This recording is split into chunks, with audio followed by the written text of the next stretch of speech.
Good morning बच्चों। कैसे हो? चल अच्छे हो। आज का हमारा टॉपिक है आज का टॉपिक हमारा है मैग्नेटिक फील्ड ऑफ अर्थ। अब तक हमने मैग्नेटिक फील्ड लाइन पढ़ा था, मैग्नेटिक फील्ड ऑफ अर्थ। ठीक है। जैसे देखो, मैंने आपसे कहा था कि अगर मैं किसी बार मैग्नेट को फ्रीली सब्सटेंड कर देता हूं तो उसका नॉर्थ पोल की तरफ जाता है, साउथ पोल की तरफ जाता है। इसके पीछे वजह क्या है कि earth is also a magnet. Earth is also a magnet. जैसे मान लिया मेरे पास बार मैग्नेट है और बार मैग्नेट को अगर मैं फ्रीली सस्पेंड करता हूं तो उसका नॉर्थ पोल की तरफ जाएगा और साउथ पोल की तरफ जाएगा। क्लियर है? आगे बात समझ में। अब इसके बाद हम बात करते हैं, इसके बाद बात करें तो क्या कहता है कि अर्थ खुद अपने आप में मैग्नेट है। ठीक है। तो मैग्नेटिक फील्ड ऑफ अर्थ की बात करें या earth behave as a magnet, earth behave as a magnet. तो मैं सबसे पहले अगर बात करें तो अर्थ के मैग्नेटिज्म के बारे में बात करेंगे, फिर उसके कॉज के बारे में बात करेंगे कि कॉज क्या है। ठीक है। तो हम बात करें तो अर्थ जो है उसके हम लेके चलते हैं दो पोल, नॉर्थ और साउथ पोल लेके चलते हैं नॉर्थ और साउथ पोल। थोड़ा सा स्फेरिकल नहीं है। ठीक है, थोड़ा सा स्फेरिकल नहीं है तो ये हमने अर्थ मान ली। ठीक है, अर्थ कंसीडर कर ली, आपका स्फेरिकल बन जाएगा। ठीक है, आर रेडियस होगी। ठीक है, ओके। अब बात करते हैं इसके दो पोल लेके चलते हैं, अर्थ के दो पोल लेके चलते हैं, एक नॉर्थ पोल और एक साउथ पोल। एक्चुअली में पोल नहीं होते हैं, ये हम मान के चलते हैं, और जो हम मान के चलते हैं उनको ज्योग्राफी के अकॉर्डिंग हम डिनोमिनेशन देते हैं, इसीलिए उन्हें जियोग्राफिक पोल कहते हैं। क्या कहते हैं? जियोग्राफिक पोल। ठीक है, ओके। इसीलिए ये जो पोल होगा या ये जो पोल होगा ये जियोग्राफिक पोल है। ठीक है, तो ये नॉर्थ जियोग्राफिक पोल और ये साउथ जियोग्राफिक पोल। ठीक है। आपने सुना होगा कि अर्थ ऐसे रोटेट ना करके ऐसे रोटेट करती है, तिरछी। ठीक है, तो ऐसे रोटेट करती है, ये हमारे नेचुरल यानी कि मैग्नेटिक फील्ड जो एक्चुअल होता है ये नॉर्थ मैग्नेटिक और ये साउथ मैग्नेटिक। ठीक है, ओके। ये दो पोल होते हैं, ये मैग्नेटिक पोल होते हैं और ये जियोग्राफिक पोल होते हैं। ठीक है ना, ये जियोग्राफिक पोल और ये मैग्नेटिक पोल, अर्थ इसके ऊपर रोटेट करते हैं। इनके बीच में एक एंगल होता है, एंगल ये। अब उससे पहले मैं आपको बताऊंगा नॉर्थ जियोग्राफिक जो हम डिनोटिनेशन देते हैं, नॉर्थ मैग्नेटिक जो एक्चुअल में होते हैं, नेचुरल जो होते हैं वो। ठीक है, ओके। अब जो लाइन, दो axis which passes through the passes through the passes through passes through geographic pole poles is called geographic axis। क्या कहलाएंगे? जियोग्राफिक एक्सिस कहलाएंगे। जो एक्सिस जो इनसे पास हो रहा है जियोग्राफिक एक्सिस, मतलब जो लाइन कह सकते हो, जो एक्सिस इनसे पास हो रहा है जियोग्राफिक एक्सिस रहेगा। ठीक है, और दूसरा मैं बात करूं, ये जियोग्राफिक एक्सिस हो गया, एक्सिस और line which passes through magnetic pole is called magnetic axis। Magnetic axis उसे क्या कहेंगे? मैग्नेटिक एक्सिस कहेंगे, और उसे क्या कहेंगे? Geographic axis. ठीक है। अब इसके अलावा जो प्लेन प्लेन अब बात करते हैं प्लेन की। ठीक है, plane which passes through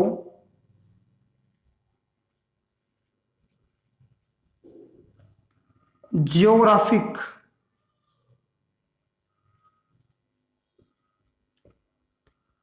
pole is known as geographic meridian, क्या कहलाएगा? Geographic meridian, MERIDIAN, geographic meridian. ठीक है, ओके। और जो उससे पास होगा, कौन से? प्लेन विच passes थ्रू किससे? मैग्नेटिक एक्सिस और pole is known as magnetic meridian.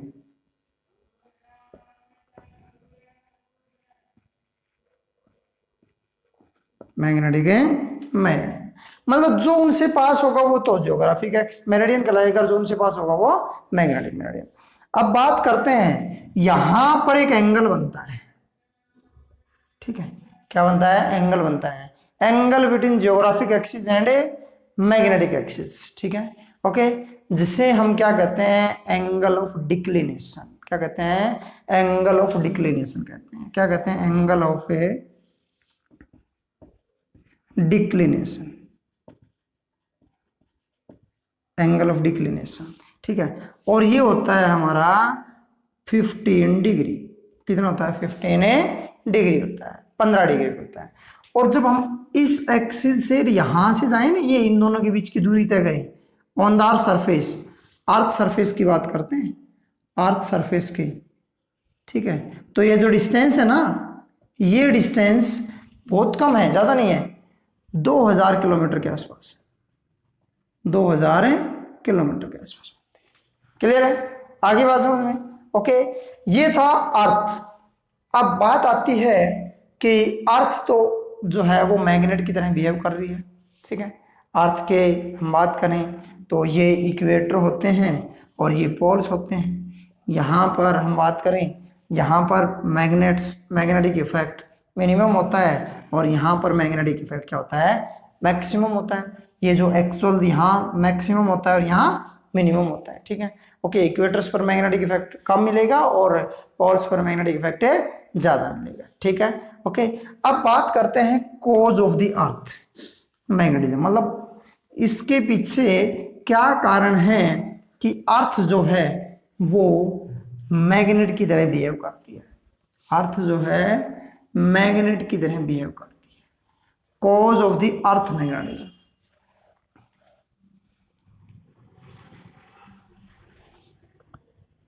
cause of earth magnetism, earth magnetism का कोज क्या है? ठीक है, ओके। तो यहां पर बात करें हम, इससे पहले हम लेके चलें तो cause of the earth magnetism क्या है, कि वजह क्या है कि अर्थ मैग्नेट की तरह बिहेव क्यों कर रही है। ठीक है, ओके। तो सबसे पहले हम बात करते हैं कि हमारी अर्थ है और अर्थ के अंदर डिफरेंट लेयर हैं और इन डिफरेंट लेयर्स के अंदर डिफरेंट ओर्स हैं, डिफरेंट लेयर्स हैं और यहां डिफरेंट और हैं।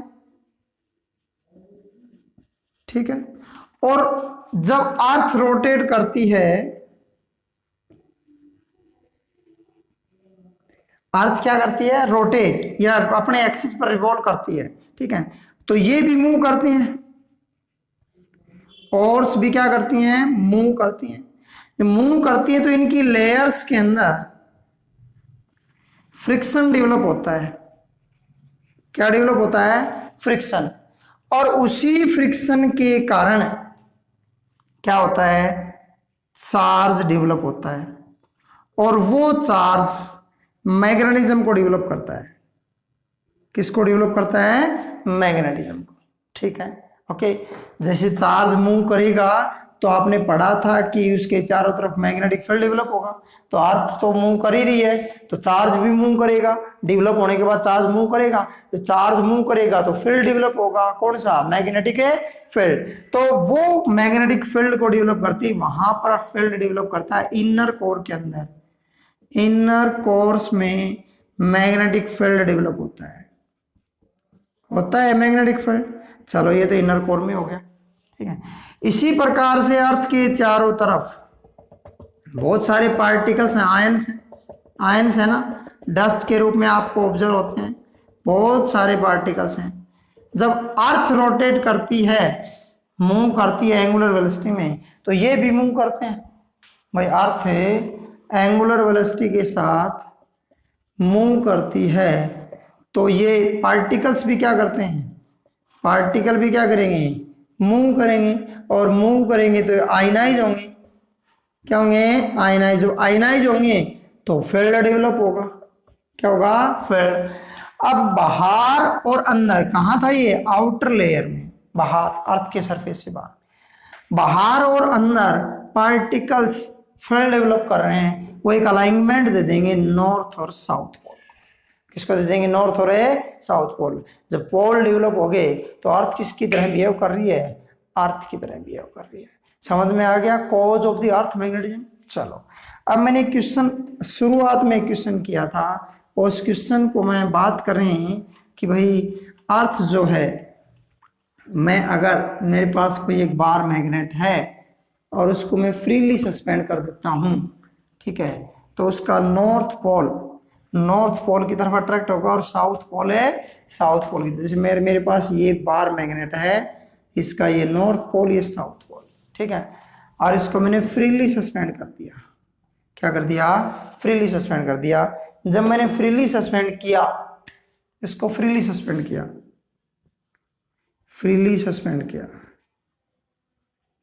ठीक है, तो north pole of magnet goes towards north of earth and south goes south pole of earth। क्या कारण है, वजह क्या है, दिक्कत क्या है, दिक्कत कुछ नहीं है। दिक्कत ये है कि आपको ये देखना है कि हमारी अर्थ ये मैग्नेट है मैग्नेट। मैं अर्थ की बात करता हूं तो अर्थ बहुत बड़ा साइज, ठीक है, उसका नॉर्थ पोल है, इसका साउथ पोल है, चारों तरफ आयंस हैं इसके, ठीक है। अब वो क्या करेगा, वो north pole opposite polarity develop कर देगा, यहां साउथ, और यहां क्या कर देगा, नॉर्थ। अब नॉर्थ की तरफ कौन सा खींचा चलाएगा, साउथ की चला जाएगा, साउथ की तरफ कौन सा जाएगा, नॉर्थ। इसी वजह से नॉर्थ पोल की तरफ खींचा चला जाता है, और साउथ पोल है साउथ पोल की तरफ चला जाता है। क्लियर है, आगे बात समझ में, ओके। चलो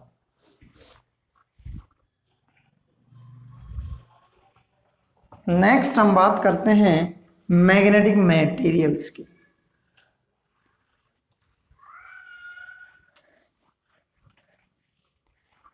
मैग्नेटिक मटेरियल्स,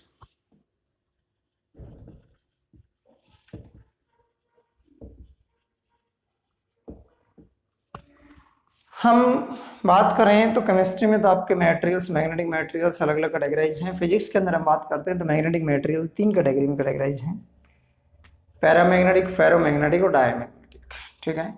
पीरियोडिक टेबल आपने केमिस्ट्री में की हुई है, ठीक है ना, पीरियोडिक टेबल आपने केमिस्ट्री में की हुई है। उसके अनुसार हम बात करें तो हमारे अलग अलग मैग्नेटिक मटेरियल हैं, लेकिन आप एक हल्का सा व्यू ले लें, ठीक है। तो मैं आपको बता दूं मटेरियल्स जो हैं on the behalf of the magnetism are categorise into the 3 categories. कितनी कैटेगरी में कैटेगराइज हैं, 3 कैटेगरी में कैटेगराइज हैं। नंबर फर्स्ट हमारे हैं फेरोमैग्नेटिक, दूसरे हैं पैरामैग्नेटिक, तीसरे हैं डायामैग्नेटिक। इसके अलावा एक और है, वो है एंटी फेरो। केमिस्ट्री में एंटी फेरी मैग्नेटिक, ये फेर आप मैग्नेटिक वगैरह वगैरह आप पढ़ते हो, आपके फिजिक्स में यही है, ठीक है। ओके, तो फेरो मैग्नेटिक की बात करते हैं, तो अगर हम इसको, वो मटेरियल्स जिनको हम मैग्नेटिक फील्ड में रखें और मैग्नेटिक फील्ड में रखने पर जो वीकर से स्ट्रॉन्गर पार्ट के अंदर जाएं, यानी कि नॉन यूनिफॉर्म मैग्नेटिक फील्ड के अंदर हम रखें, ठीक है, तो वो वीकर से स्ट्रॉन्गर पार्ट की तरफ जाएं, वो फेरोमैग्नेटिक कहलाते हैं। पैरामैग्नेटिक जो स्ट्रॉन्गर से वीकर की तरफ आए, ठीक है, ओके, स्ट्रॉन्गर टू वीकर। और डायमैग्नेटिक जो वीकर से भी बाहर की तरफ आए, क्या कहलाते हैं, डायमैग्नेटिक। एंटी फेरो जो है वो फेरोमैग्नेटिक होते हैं, लेकिन ये अपोजिट प्रॉपर्टी रखते हैं। एक ही मटेरियल आपका है, वो है क्रोमियम, ठीक है। सबसे पहले मैं आपको बता दूं कि आपको पहचान कैसे करनी है। ये आपकी पीरियोडिक टेबल है, इस प्रकार से पीरियोडिक टेबल होगी आपकी, मैं जहां तक समझता हूं, ज़्यादा तो मैं नहीं करता, केमिस्ट्री आप पढ़े हो, ठीक है। ऐसी पीरियोडिक टेबल है, यहां पर 3 मटेरियल होते हैं, ठीक है। कौन कौन से? आयरन, निकिल, कोबाल्ट, 3 होते हैं, FeNiCO, यही होते हैं ना। इनमें से एक को जब हम छोड़ते हैं तो एक यहां आता है क्रोमियम। ये तो है एंटी फेरो, ये तीनों है फेरो। और इधर आप इसके नीचे लाइन खींच दोगे ना, यहां वाले तो पैरा हैं और इधर वाले डाया है। मैं अपवादों की बातें नहीं कर रहा हूं, अपवाद की बात नहीं कर रहा हूं, इसमें अपवाद भी होंगे, ठीक है, अपवाद की बात नहीं कर रहा हूं मैं।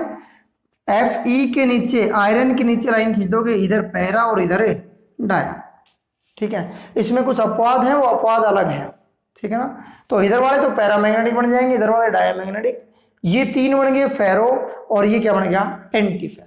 क्लियर है? आपसे अगर एग्जाम्पल पूछता है तो फेरोमैग्नेटिक के एग्जाम्पल देने हैं, तो आप क्या काम करो, यहाँ लाइन खींचो, जो जो नाम इधर आते हैं वो नाम दे दो। डाया पूछता है तो इनके एक नाम दे दो, और फेरो पूछता है तो आयरन, निकिल और कोबाल्ट। फेरो 3 ही है, आयरन, निकिल एंड कोबाल्ट, 3 ही है, 3 ही है ये, ठीक है, ओके। यहां पर हम बात करें तो ये 3 ही आपके काउंट होते हैं, ओके। आगे बात समझ में? पैरामैग्नेट की मैं बात कर रहा हूं, तो इसके नीचे जो टेबल है, आयरन के नीचे इधर राइट साइड, वो पैरा, और डाया जो लेफ्ट साइड है, क्रोमियम को छोड़ के। दूसरा, मैं फिर बोल रहा हूं, मैं अपवादों की बातें नहीं कर रहा हूं, इस बात पे ध्यान कर लेना, ठीक है। एक्सेप्शनल केस जो है वो अलग है, ठीक है। अब बात करते हैं किसकी, properties of the magnetic materials की। किसकी? Properties of the magnetic material. तो सबसे पहले हम बात करेंगे फेरोमैग्नेटिक की, ठीक है। प्रॉपर्टीज, प्रॉपर्टीज की बात करते हैं, ठीक है। तो फेरोमैग्नेटिक की बात करें, फेरोमैग्नेटिक की बात करते हैं। फेरोमैग्नेटिक मटेरियल क्या है, ठीक है। मैंने आपको बताया कि अगर हम किसी नॉन यूनिफॉर्म फील्ड में रखते हैं,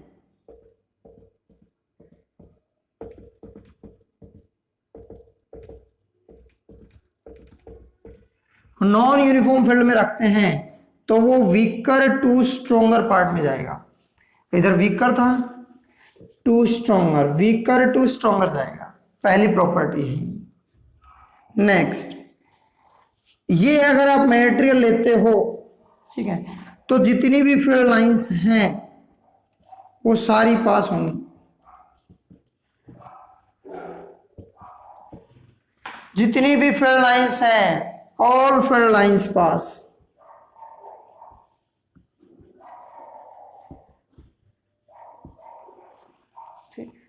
नंबर 3, इनको आप बार मैग्नेट बनाने में यूज करते हो। नंबर 4, टेम्परेरी मैग्नेट में भी इस्तेमाल होती हैं, स्ट्रॉन्ग मैग्नेट जिसे हम कहते हैं, क्या कहते हैं, स्ट्रॉन्ग मैग्नेट, स्ट्रॉन्ग मैग्नेट कहते हैं, ठीक है, क्या कहते हैं, स्ट्रॉन्ग मैग्नेट। नंबर 5, अगर इनको ओर्स के रूप में पूछा जाए, ओर्स यानी कि सिंपली हम कहते हैं पाउडर फॉर्म में, ठीक है, तो अगर यहां पे आप पाउडर फॉर्म में रखते हो एस ट्रे के अंदर, तो ये नॉर्थ, ये साउथ, ये इधर भी खींची चली आएगी, इधर भी, यानी कि इस प्रकार से पीक बनाएगी, ऐसा इधर खींची चली जाएगी, इधर भी खींची चली जाएगी, ऐसा पीक बनाएगी, ऐसा। पाउडर फॉर्म की बात कर रहा हूं मैं, पाउडर फॉर्म की, क्लियर है? आगे बात समझ में। दूसरी नंबर 6, स्ट्रेंथ मैक्सिमम होती है। स्ट्रेंथ मैक्सिमम मतलब हमारे एक टर्म आती है परमेबिलिटी और ससेप्टिबिलिटी, वो भी दोनों मैक्सिमम ही होंगी, ठीक है।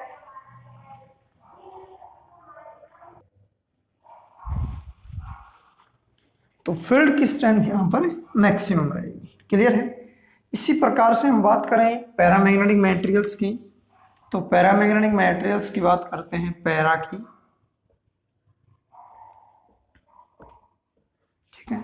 तो पैरामैग्नेटिक मटेरियल्स क्या करते हैं, वो वीकर स्ट्रोंगर टू वीकर आते हैं, ऐसे जाएंगे स्ट्रोंगर टू वीकर, ठीक है, ओके।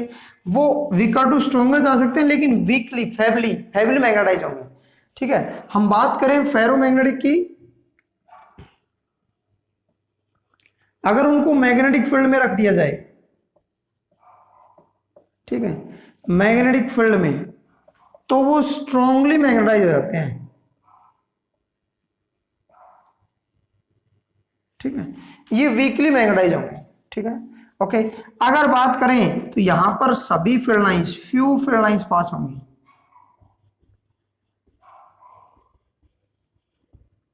ठीक है, फ्यू फील्ड लाइंस पासिस, ठीक है, ओके ओके। कुछ बाहर से होंगे, कुछ अंदर से होंगे, ठीक है।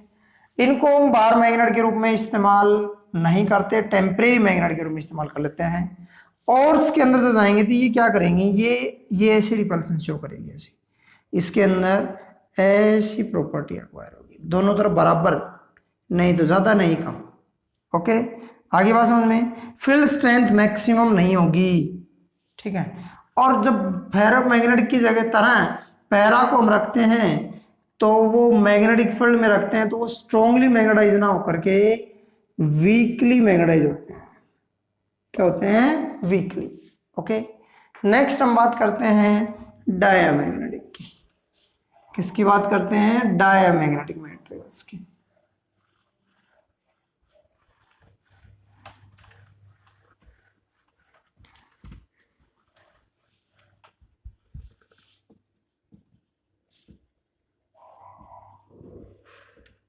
नेक्स्ट हम बात करते हैं डायमैग्नेटिक की। तो डायमैग्नेटिक की बात करूं मैं, तो इसके अंदर हम बात करें तो ये मैं दूसरी कुछ प्रॉपर्टीज और बताऊंगा मैं आपको, कि अगर इसको हम मैग्नेटिक फील्ड में रखते हैं तो ये stronger to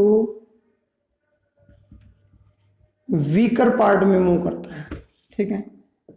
next, no field line passes. Next, इसको हम मैग्नेट के do not use as a magnet.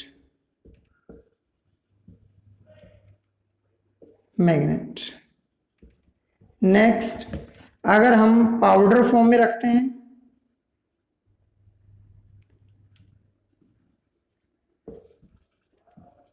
तो दोनों डिफरेंट पीक बनाते हैं, डिफरेंट पीक। यहां आपको बता देता हूं, ये एस फॉर्म में रहेगा तो एक पीक यहां बनेगी, एक पीक यहां, क्यों, क्योंकि ये इसको रिपेल करेगा और वो इसको, ऐसा नहीं होगा, एक ही पीक बनाएगी, एक ऐसी पीक बनेगी, दोनों तरफ से रिपल्सन, इधर से भी रिपल्सन हो रहा है, इधर से भी रिपल्सन। नेक्स्ट, अगर स्ट्रॉन्ग मैग्नेटिक फील्ड में रखते हैं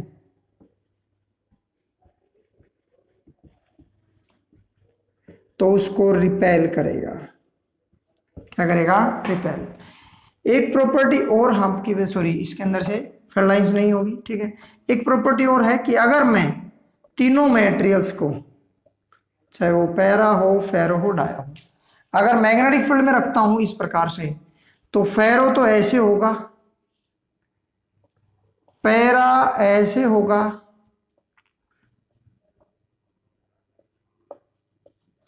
जबकि डाया जो है ना, नॉर्थ साउथ, डाया ऐसे होगा। ठीक है, ये अलाइनमेंट में शो होंगे दोनों के दोनों। ये फेरो था, ये पैरा था, और ये डाया था।